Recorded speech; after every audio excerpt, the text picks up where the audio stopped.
Happy Friday, everyone. Welcome to our Nutrition Talks with certified personal trainer and nutritionist expert, Kandis Jamieson. She is one of our head leaders and head coaches here at Team Good Vibes. And for all of you that have been participating in the challenge, she has been leading tons of workout for you guys and giving you her best sweat possible. However, in the first week, she did a nutrition call on your digestion and bloating and how to improve it. So if you'd like to see that, please refer back to the group. It's all in there. And really got people open and talking about their poops. So I hope everybody's been checking their poops since the last time we spoke. Paula's like giving a big heart. Yep. So Paula's been checking her poops. We know that she's number 4, feeling great. And today we get to talk about micros and macros and how to make them work for you. So did you know that there's different ways to pair your vitamins, your minerals, your ingredients, your nutrients to get the best out of them? Did you know that there are certain times of the days that you are recommended to have whichever serving of whatever macro or micronutrient it is? So here today to give you more information all about that and to lead the way is our beautiful Kandis Jamieson again. So can everybody please give her all your love and all your ears. And if you're watching the recording, thank you so much for joining us. I'm going to pin her screen right at the top. And Kandis, we appreciate you so much. Thank you for making time for us today on this fabulous Friday. Oh my goodness, I'm so excited. Okay, so first of all, my name's Kandis. It's so nice to see everybody. Last time I just got so wrapped up in sharing all things gut health with you that the slides kind of took over. And so I do have a slide presentation for you, but what I think is most important is for us to be able to have an open conversation about health and wellness and the foods that you eat. And this way I can check the chat box. This way we can talk about all of the things and I'm not going to be so distracted with clicking and flicking. That sounded weird. Anyways, here we go. So my name's Kandis. Like I said, I got into the nutrition space about 7 years ago. I was in a really unhealthy relationship, and not an unhealthy relationship as in he was a bad person. It was not serving me. He was in sales. His job was to go out and network. And in Calgary, where I was living at the time, that meant you went out for drinks and wings and you met the boys and all of those sort of things. And so I remember when I would get ready to go out for these events, it would almost always end up in me trying to figure out what to wear or putting makeup on and crying in the mirror because I just didn't feel confident and I didn't feel like I had this relationship or share this energy with the person staring back at me in the mirror. And so there was a moment where I decided I had enough of this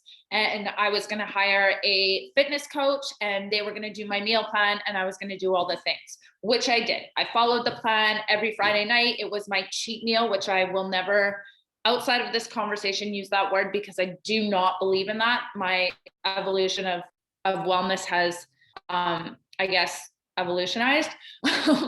But I would go throughout the week, do all my vitamin timing, all my supplement timing. I would do the fasted workouts. I would do all of the things. And I started to really transform my body. But as I started getting into this lifestyle where I wanted to compete, I actually applied for a job role here in Vancouver. And it was to help run a health and wellness space for Flight Centre Canada.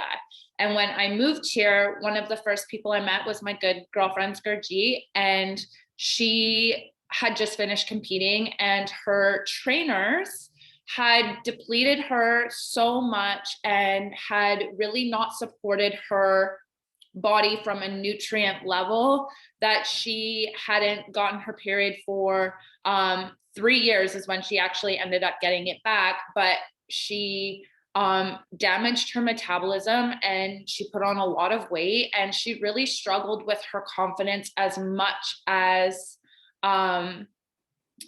I did leading into that. And so I am so thankful for her because one, she has a heart of gold and her story is the reason why I think that I am so passionate about where I am at today. But From there, it was just up to me to go to school and to learn how it was that your body needed and used nutrients, and what my responsibility as a coach for several other people would be from that perspective. I felt a moral obligation to communicate what it was that food does in your body. So we'll start from a macro level. So we have macro and micronutrients, and your macronutrients are the big ticket items that you consume all of the time and that people think of when they think of food or nutrition. So we have our carbs, and that's our, look at guys, I got this, fruits. I've given you sharing thing as well.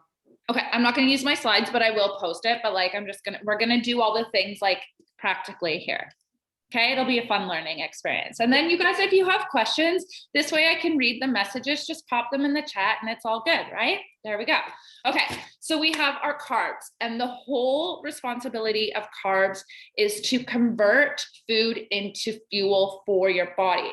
So we have our simple carbs like our oranges, our fruits, and our vegetables. I've got green beans here. And then you also have your complex carbs, which are like your rices. I put those away. I don't know why I didn't keep them out. So when you think about, when you're hungry, the first thing that you should lean towards is fruits or vegetables, because your body will break that down right away to use for fuel. And then your rices and your starches, your potatoes, those are all things that your body will burn over a long period of time to help keep you full. You also have your proteins. So you have your your animal proteins, which is like your beef, your chicken, your pork. You have your seafood, which is like your fish, prawns. Then you also have your vegetarian proteins, which are like your chickpeas, black beans, seitan, tofu. And the role of proteins in your body is to restore your muscles, to make your muscles very healthy, so that one, your metabolism is stronger, and two, you are less likely to get injured. It's really important that you have a good muscle density so that you are supported as you get older and you are less likely to get injured. And so having a strong muscular base on your body is really important. You also have your fats, which are, you have your oil. So you have extra virgin olive oil, you have coconut oil, you have avocado oil, you have grapeseed oil, you have sesame oil.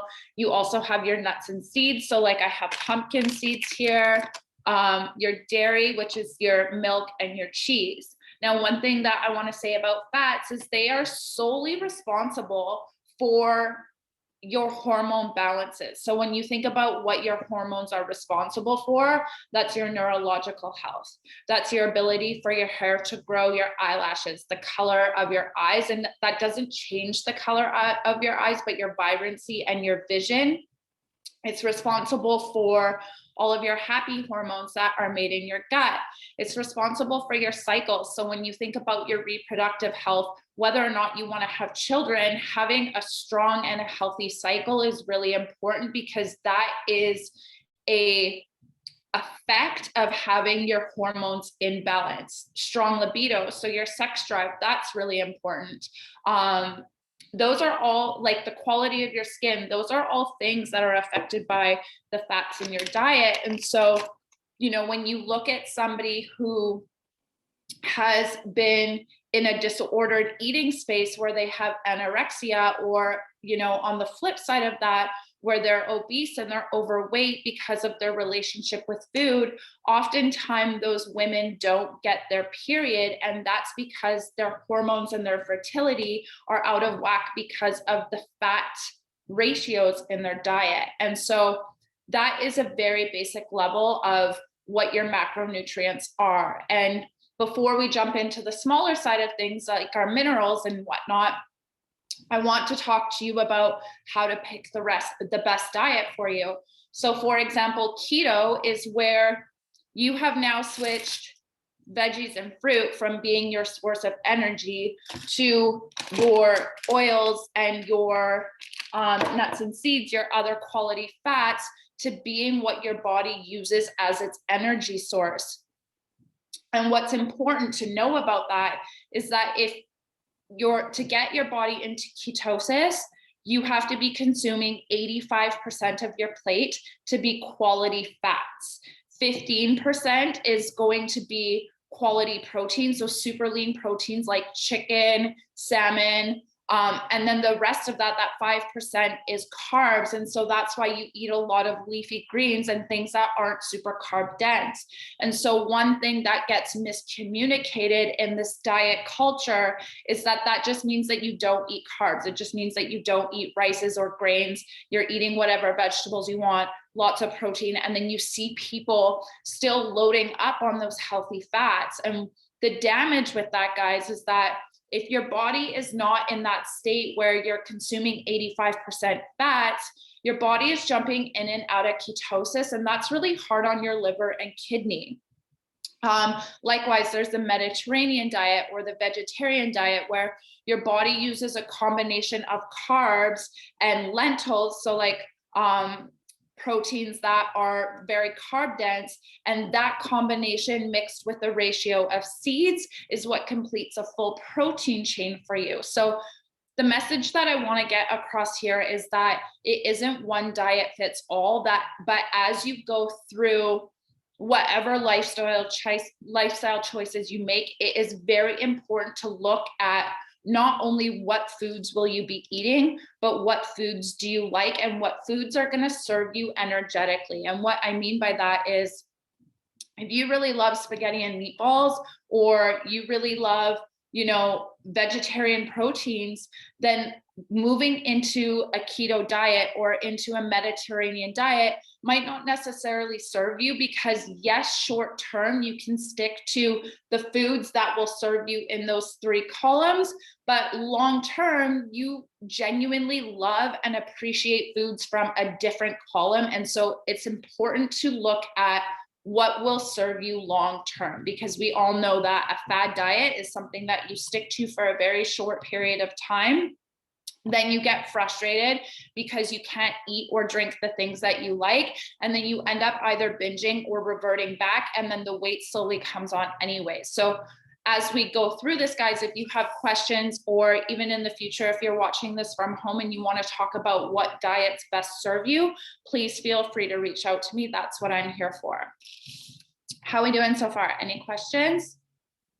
Are we liking the conversation? I love it. Okay. So now we're going to jump, a little earth shake with the knees. Okay. So now we're going to go into our micronutrients here, and our micronutrients are really important to serve our body on a cellular level.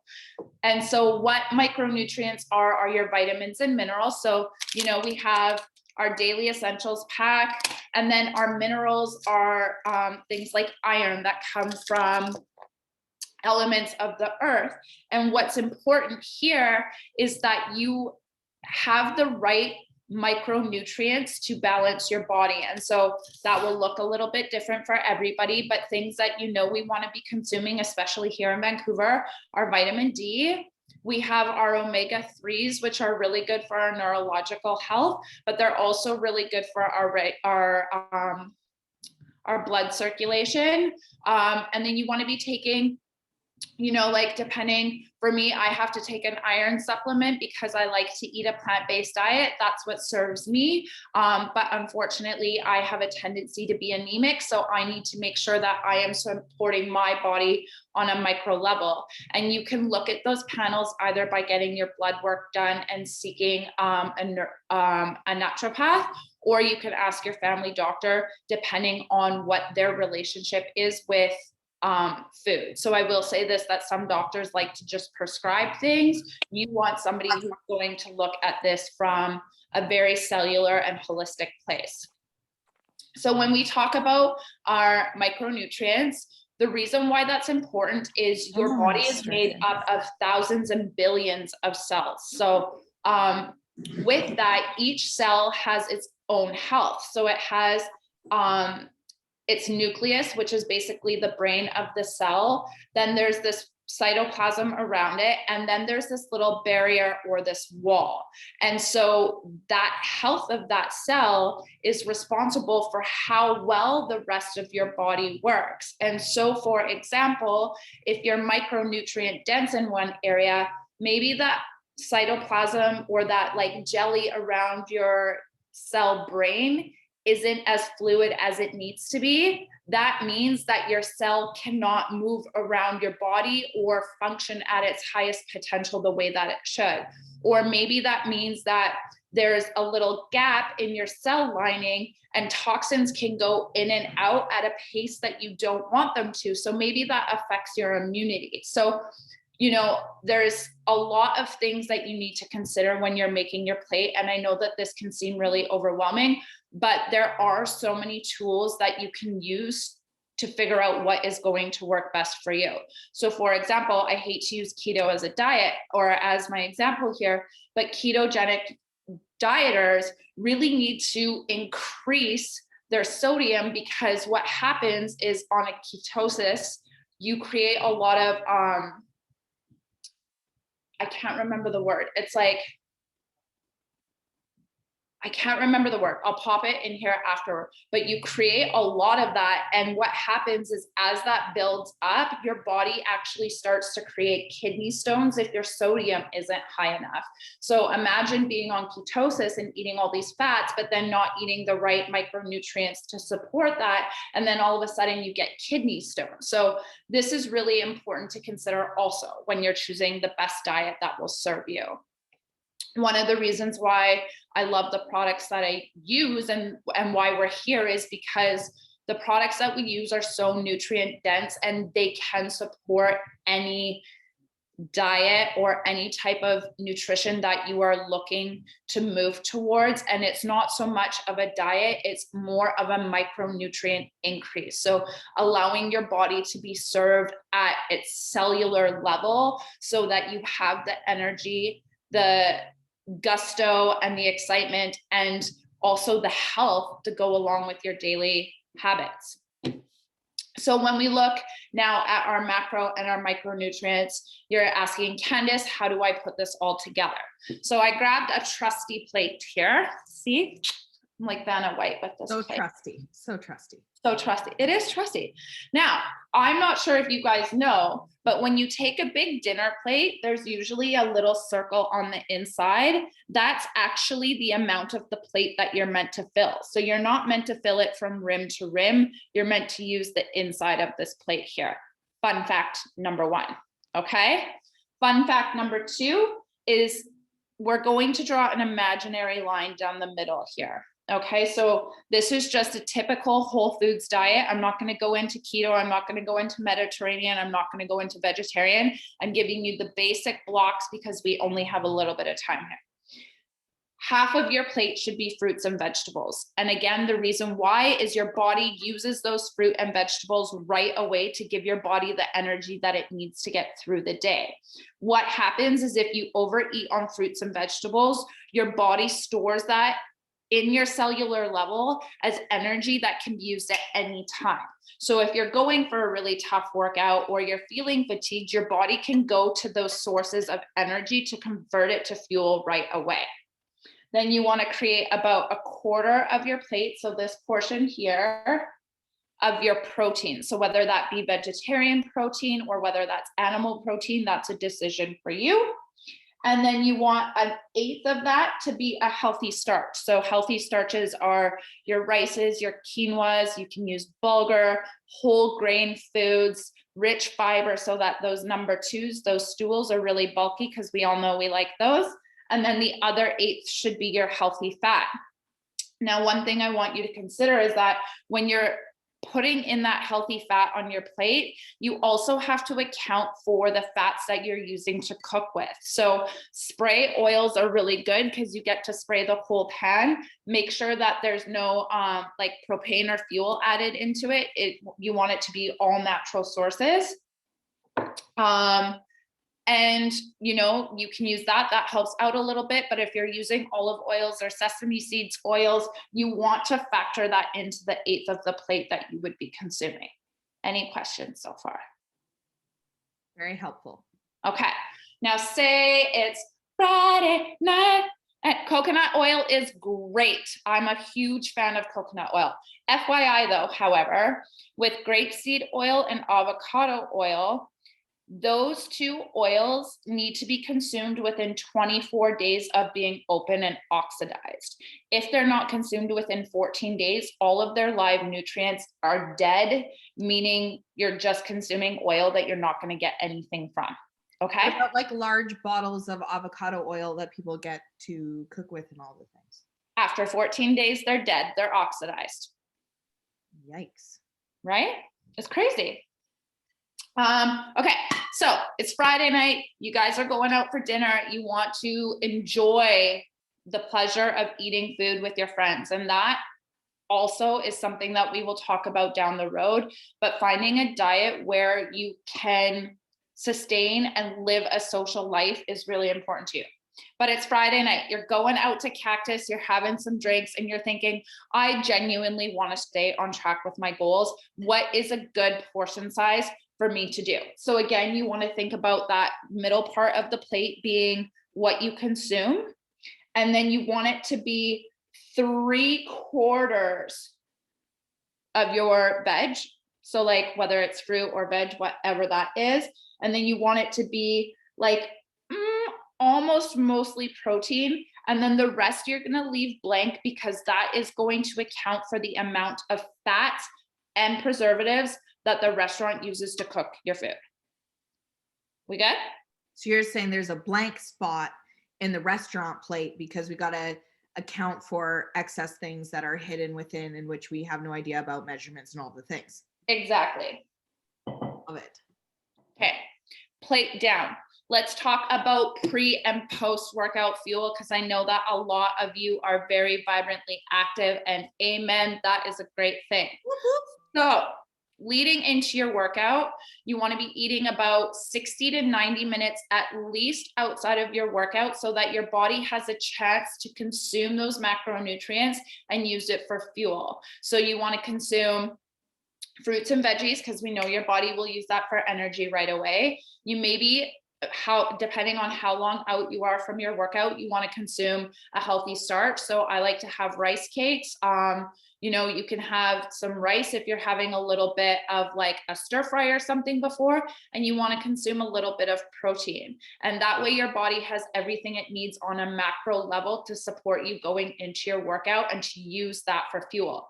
The reason why you want to avoid fats is because your body isn't going to be able to break that down leading into your workout in time. So your body is spending a lot of energy trying to digest your food before it's able to actually go into its workout mode. On the flip side, within 30 minutes of your workout, you want to consume a really quality protein. And why, superfood smoothies or protein shakes have the desire or, the oomph that they have in the fitness community is because it's a really easy way. It's very digestible. It's very bioavailable. Your body can get that protein in. It doesn't have to break down and, break apart a huge piece of chicken breast to get that same amount of protein in it. And you want to top up on your fruits and veg. So things like an apple or a banana or an orange are all going to serve you to refuel you. Again, don't put fats into your diet about 60 to 90 minutes out or 60 to 90 minutes afterwards, because your body is just spending a lot of time breaking that down. Any questions on this? So I want to have lots of fats before my workout. Adriana, do not confuse the people here. Okay, so no fats. No fats on either side of your workout. Save those for your bigger meals. Okay. Okay, now when we're talking about a whole food diet and the things that are going to serve your body, and this isn't just exercise included, it's really, really, really important as much as you can to consume whole ingredients. And maybe, how about fasted workouts not recommended? Okay. This is a very debated topic, and I'm just going to give you my opinion based on the 7 years in this community that I have spent. It is okay to do a fasted workout where you're either doing cardio or you're doing weightlifting What I am not a fan of is not replenishing your energy systems after you've worked out. So it is not a good idea to go and do a 60-minute intensive workout and then to not feed it for another 3 hours if you're on an intermittent fast. Your body is using so much energy and your muscles need to be replenished that if you are not giving it what it needs on a macronutrient level, you are starving your metabolism, which is where you can lead to weight gain, you can lead to depression, your body can start to fall apart. It is just not going to serve you on a whole level to do a fasted workout and continue a fast after that. If you want to wake up, get going, have some water and do your workout, that's great. You're putting water into your system, your digestive systems are starting to wake up. And then by the time your done your workout, feed it right away so that your metabolism is supported and it can work for you. The whole point of your metabolism is to be able to digest food, use it for energy, and to create strong systems within your body. If you stress that out and reduce your body's ability to have that strong metabolism, that will affect every other system in your body. I'm just checking the chat here because we have a question. What if it's only cardio and it's on a cleanse day? Again, cardio on a cleanse day is great, but it needs to be a fairly low intensity. You're not going to jump into a HIIT style where you're sending your body's metabolism into all of these different energy sources. So your metabolism has 3 different energy sources that it uses to convert food to fuel. And a steady state, low impact cardio is not going to dip into its highest energy sources. So your body will be able to sustain that, but you do not want to do heavy weighted workouts and you do not want to do high intensity or high impact cardio on a fast or on a cleanse day. Questions? Okay. Thank you. Yeah. Okay, so back to whole foods. And this is a topic that I'm becoming even more passionate about as I move into my conversations about nutrition. The reason why it's important for your body to consume whole foods is that your body knows what to do with whole foods. So for example, pumpkin seeds, oranges, chicken, fish, beans, I'm saying things that are on my table here. Your body knows what to do with those ingredients and it knows how to remove the nutrients it needs from them to feed your body's system, but it also knows how to get rid of the toxins or the things in those foods that do not serve you. What I don't like is when people go to boxed food diets or when they think that they're eating whole foods, but they look on the ingredients and there's like 6 ingredients in a bag of pumpkin seeds. That's not what this is. This is 100% pumpkin seeds. But if you're looking at the ingredients of pumpkin seeds and it says pumpkin seeds plus 5 other things, now your body has to spend all of this extra time trying to break down those other things instead of just being able to use your pumpkin seeds as your fat source. The other damage with that is that chemicals and processed foods start to eat away your gut lining. And as we talked about in our whole last topic or our whole last conversation, you need a strong gut lining to be able to maintain your body's systems as well. And when that gut lining is depleted and when you do not have proper gut health, that is where the ability for your body to be consumed or be reactive to disease is very high. So the more unreal foods you put in your body, the more you wreck your gut health, the more likely you are to get sick, and your body just doesn't know what to do with it. So it's spending a whole lot of extra time trying to figure it out when it could just be digesting this. You're moving on and you're feeling and doing all of the things. There's a question in here about what are your thoughts on alkaline foods? Love alkaline foods. Again, alkaline foods are whole foods. You can't have an alkaline food that has 6 preservatives in it. So it's a whole food and your body is going to know what to do with it. Now, for those of you who don't know what alkaline is, your body has its own pH system. So is this mirrored? Is this left for you guys? That's left for us. Yeah. Okay, so this is mirrored. See? Okay. So your body has your acidic side, which is like your coffees, your processed foods. It has a very low pH. And then you have your alkaline, which is high pH. So like it goes from pretty much 0 to 7.5 or 8. It goes to 8. So when your body is consuming all of these acidic foods, one, it doesn't know what to do with it because it's full of preservatives and chemicals. When your body is eating alkaline foods, these are the healthiest foods. These are the whole foods. These are your berries, your spinaches. Our shakes are actually a 7.5, which is incredible. It's one of the most alkaline things that you can, in any market, that you can put in your body. And so these foods here serve all of your systems. It serves your neurological health. It serves your gut health. It serves your metabolism. And when your body is in an alkaline state, your body cannot be consumed by disease. It's impossible for you to get sick. And so like this may be very triggering for some people, but I'm going to speak firsthand about this. My dad lived a very poor diet and he didn't know better. He didn't know about nutrition. People aren't taught nutrition in school, but he went out with the boys, he drank, he was a bachelor for several years before he met my mom, and he lived off of boxed foods and dinner TVs. And as he got older, he was consumed by 4 cancers by the time he died. And when you look at the effect of whole foods and how it can keep your body healthy for as long as possible, and when you consider what processed foods can do to your diet, to your gut health, and to your lining, it is very impossible for your body to work at the efficiency that it needs to when it is spending all of its energy trying to detoxify your body and flush out the toxins that it can't serve. Does that make sense?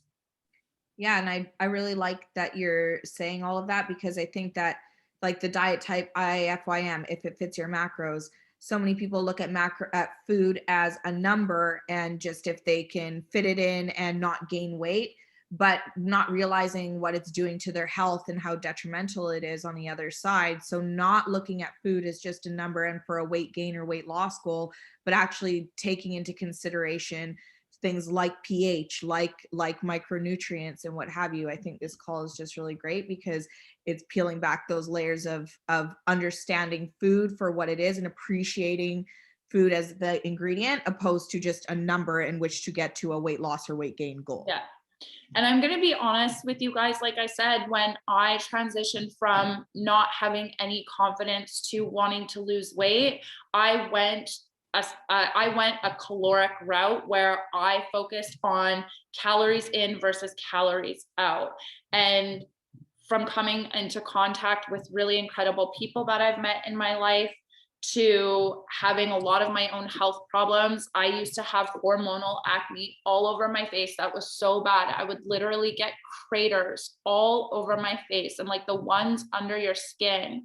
And the minute I stopped eating foods that were inflammatory for me, and I'm going to say this also, each person has their own gut health, and depending on your gut health is what foods your body is tolerant to. So I was eating foods that was not serving what my body could handle. And as soon as I cut those out, my skin became much more clear. I didn't get hormonal acne anymore. The welts went away.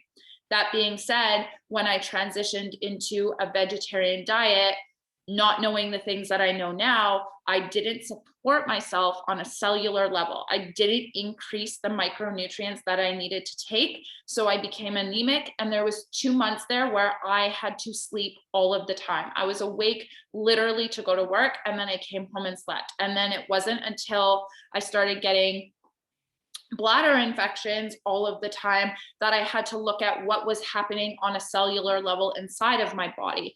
And that's a whole other thing which I can go into.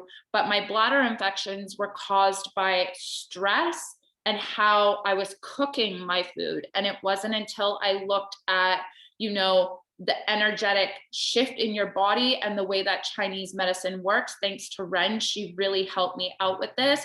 And then going to acupuncture, that I was able to cleanse all of the bladder infection out of my body. My doctor kept trying to give me antibiotics. And so I was in this place where I was being prescribed an antibiotic every 10 days, and it kept getting stronger and stronger and stronger. And my bladder infection kept getting bigger and bigger and bigger. And it wasn't until I fixed the food and starved the disease, not the disease, but the infection, that I was able to move on from that. And so, like I say, guys, like, every body is different. I'm here to just provide you the tools and the resources and the experience that I have, and every body is different. But one thing that is consistent in quality health is that you eat whole foods and you cut the shit out. And I don't mean that to be rude, but if you are putting fake foods in your body cannot be healthy. It's just the way it is. Okay. So Ashley would like to know, how can you find what foods are inflammatory for you?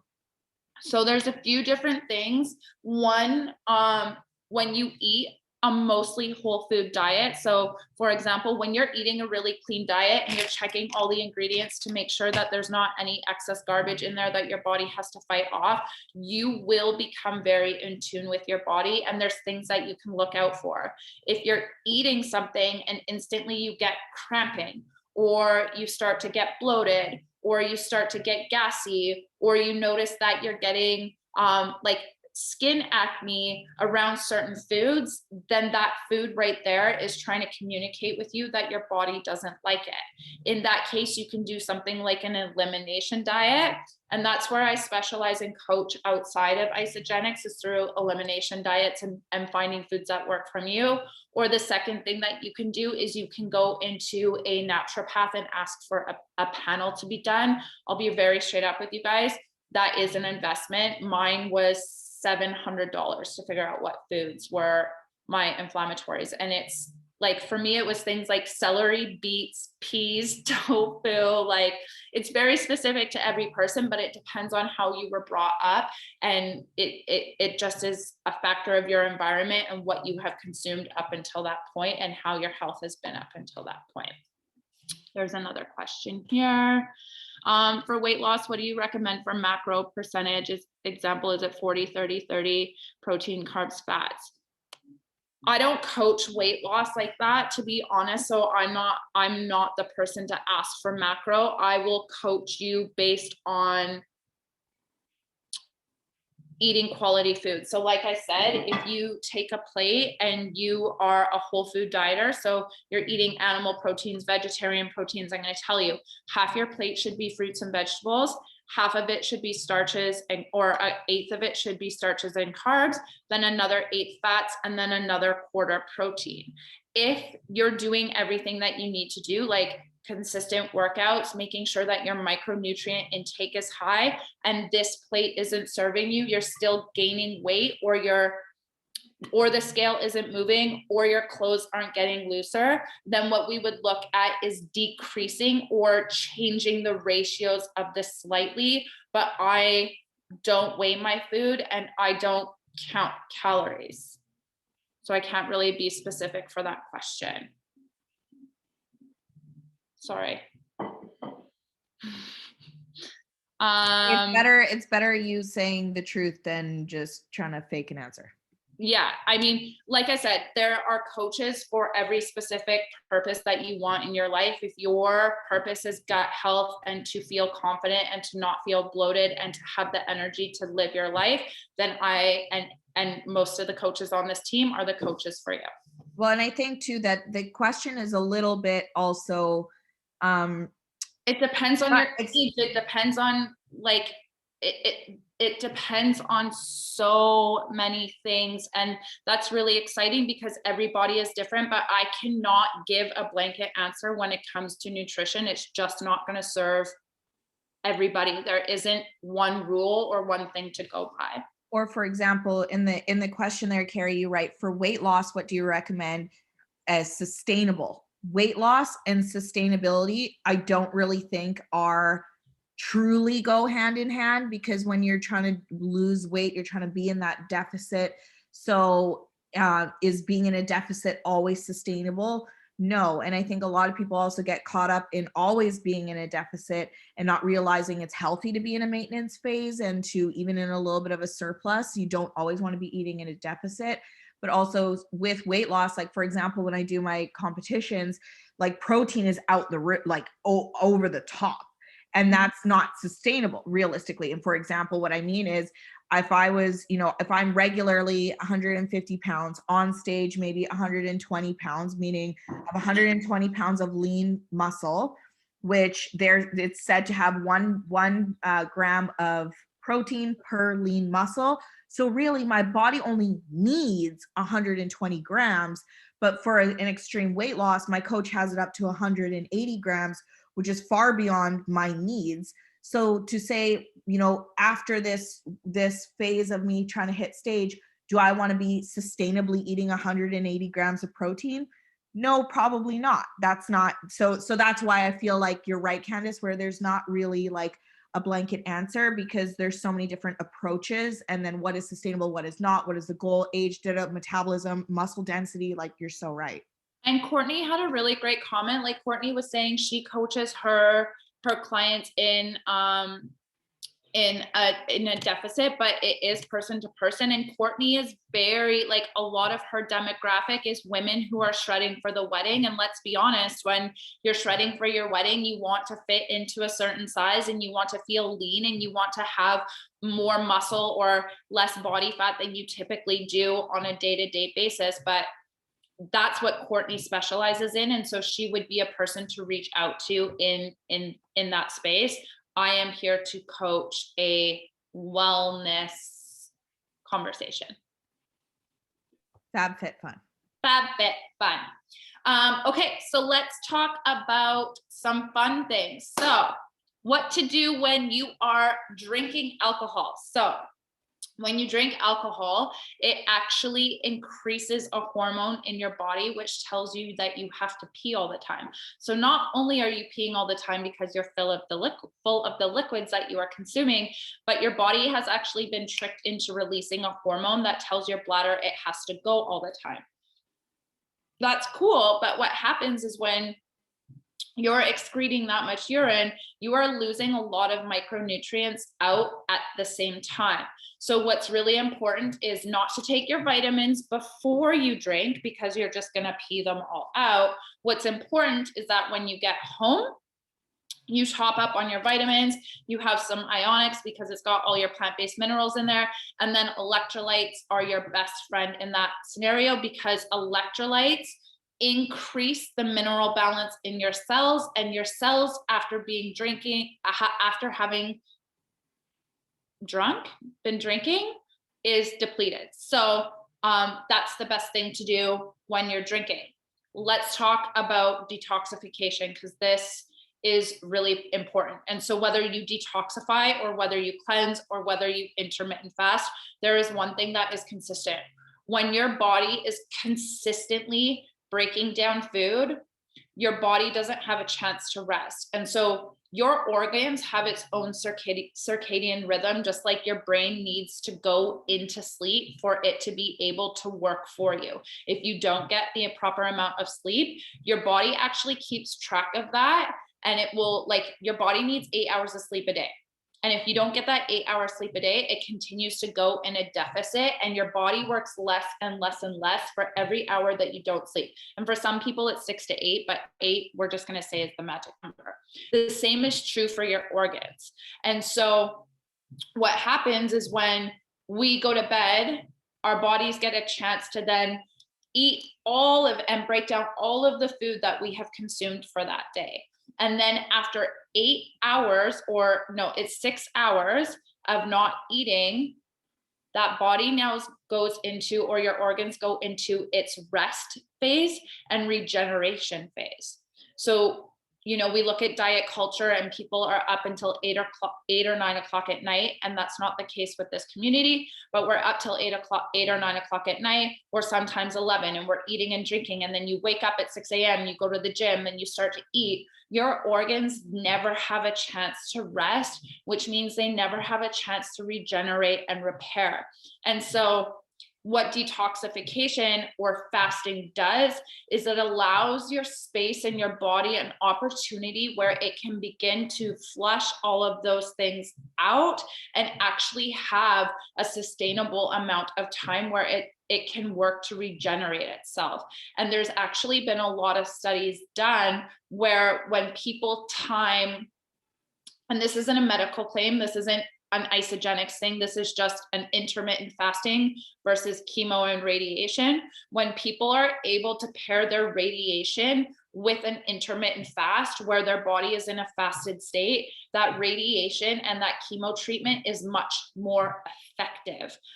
There's a really good podcast with Dr. Rhonda Patrick and Dr. Sajjan Panda, and it's a 6-hour-long podcast. It's super sciencey and super nerdy, right up my alley, but it talks about all of the effects that detoxifying and cleansing your body actually has, and its health benefits. And so, you know, whether you do that one day a week or whether there's a certain time window that you want to eat within for a period of day or a period during your day, allowing your digestive organs to rest and repair is essential for long-term health. It will slow down your aging process.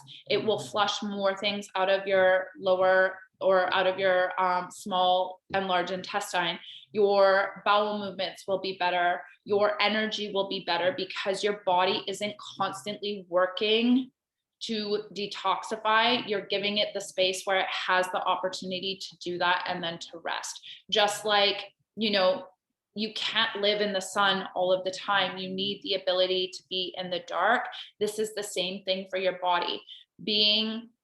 Eating all of the time and not having a space where it has that opportunity is like being in the daylight all of the time. It just needs a place to sleep. Does that make sense? Cleanse days for the win. Woo! I can't wait to be a cleansing queen after this baby. Like, I know, so exciting. And then the last thing I'm going to leave you guys with is, and this is what I'm really getting into, and I've been very passionate about energy, but I want you guys, if you are struggling with your relationship around food, to take a look at your relationship with the things that are around you. And so what I mean by that is, you know, if you don't enjoy meal prepping or you don't enjoy grocery shopping, clean out your kitchen, organize a few cupboards, maybe put on some music and dance while you do it, but allowing yourself to create a healing and a healthy energy in the space that you make and consume your food will translate on a cellular level inside. And that's me being very spiritual here. But if you think about putting processed foods in your body, those are made from a factory. There's nothing there. It's not going to serve you. If you think about putting whole foods in your body, there's an energy shift of somebody having to plant or to harvest that item, then from it to go from the grocery store to you making that food and preparing it to you putting it in your body or somebody else having that do that for you. And I'm saying this because I get homesick all of the time, but there's nothing like your mom's cooking because it's made with love. And that's an energy that is brought into your home, onto your plate, and then goes into your body. And so, you know, I really encourage you guys to start looking at, what is this food going to do for me on a nutrient level, but also energetically? If I want to be a successful boss babe who has the energy to work 50 to 60 hours and I want to share this with the world, you cannot do that when your body and your brain is working off of chemicals. You cannot do that in a kitchen that isn't serving you and making you feel good. You don't want to invest your time being in a kitchen or in a space that you don't love energetically. You're not going to be inclined to spend an hour to 2 hours in there once every 3 to 4 days making food for the week. So I'm going to leave it at that. You guys, I love you so much. This was such a great conversation. I will be around so much more. I want to share so much of this with you guys. But yeah, I hope that this was informative for you guys. I hope that you loved it. I hope that you learned something, and I am always here if you have questions, so reach out. Candice, can I ask a super quick question? I know you have to leave at 7. Thank you Of so much. course. That was so great. Just question, you know how like with acidity, like we have from 0 to 14 and our shakes you're saying is like a 7.1. Is it the higher up in alkalinity that it is, the more like the better? So why you want is to be 7.1 higher. so good? Yeah, you want to be higher on the alkaline system. And one thing I forgot to say with that is, you guys, when you're encountering people who say they don't like the taste of vegetables, that is a real thing. When your body is, I'm going opposite way. When your body is in an acidic state, your taste buds actually receive information differently than when they're in an alkaline state. So what I would recommend for anybody who doesn't have a large palette of vegetables that they like to eat and consume is to pick ones that they love and to eat plenty of them, because as they consume them and their body goes towards a more alkaline state, their taste buds will change to allow them to be more open and enjoy the tastes of other foods. Okay, so why is 7.1 though so good? Is it just compared to other meal replacements or what? Yeah, so like the 7.1, I think it's 7.5 actually for us, but that includes micronutrients, it includes strawberries, it includes like all of your fruits and vegetables, and it's all whole foods. What you're seeing on the scale here is that below 7, there's an acidity to that, and that acidity can also eat away at your gut lining as well. Thank you. So as you can see on the scale here, you don't want to be too far on either end, but if you notice, you don't want to be like acidic like a battery acid, but you also can't be extremely alkaline like a bleach, because obviously neither ends are good. So that's why Ren 7.5 is very good, because it's in this healthy section of being in the middle. It's balanced with anything, guys. Thank you. So not more alkaline is like over 7 is not necessarily better. Like, yeah, I would say like the 7 to 9 range is good. Awesome. Thanks, ladies. You're welcome. Thanks, Candice. You're amazing. Thank you. Yes, exactly. Thank you so much, Miss Jamieson, for giving us your time and your knowledge and all of your love on this fabulous Friday evening. I'm going to have this call recorded, and it's also in our group for anybody who wants to catch up with it later. And, you know, just as Candice said. And I just want to interrupt, because Ashley said something really important in there, and it said being pregnant and having a toddler, I don't have time for that. And I totally understand that. What I implore you to do is just find foods that are nutritious, that are convenient, that you can consume, because the more health you put into your body, that translates into that beautiful human that's growing inside of you. So, you know, our shakes are a really great option. Fruit is a really great option, and any help that you can get in that space to even just increase the energy of the food that you consume will do so much for you. So I love that, and I totally understand that. Carrie, I will make it shareable.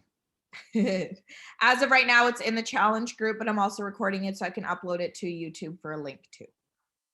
Love you guys. And Candice, can you just pop your Instagram into the chat just for anybody who doesn't know you and can give you a follow? And, you know, she might be crazy and wacky.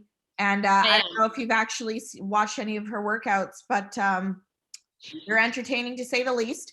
So but she loves to answer your questions. So make sure that you send her some love on Instagram there, give her a follow, and ask anything. She's an open book. Thank you so much, everyone. Have a wonderful weekend. See you all on Sunday for the final wrap up at 5 p.m. PST. See you then.